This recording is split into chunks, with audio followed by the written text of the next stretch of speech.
Hello everybody, today I'm gonna talk about my lesson plan of the present perfect continuous. So the lesson objectives. Apply the tense in different situations and understand the correct way to express their ideas using tense. So we have some actions. The first one, use an order the sentence activity in word wall. So here we go. This is the activity. So they have to do this. Okay, the next activity, in the next part I explain the way to form a sentence, affirmative, negative, and questions, and the use. Here are the formulas, and they have one example for each one.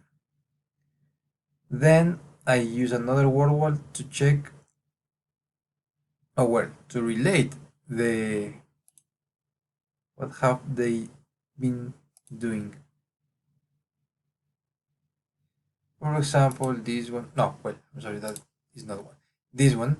For example, I've been painting a portrait. So, for example, I have my ink stains on my hands and something like that. Okay.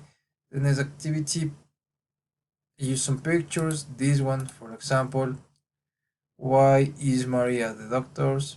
For example, he has been feeling a headache during 2 days. They have to apply this and they have to use the present perfect continuous in a situation, in these kind of situations. Okay. The next activity, the live worksheet. They have to write. For example, have she work here for 5 years? So they practice the writing skill in this part, in this activity.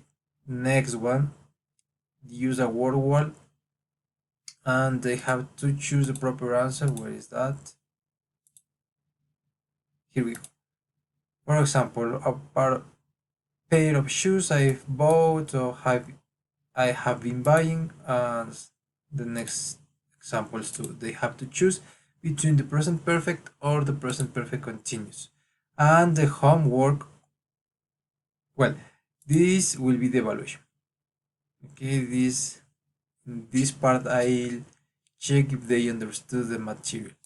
And the homework, they have to write a short paragraph about their favorite movie, and they have to use the present perfect continuous. So this is my lesson plan. Thank you so much for your attention.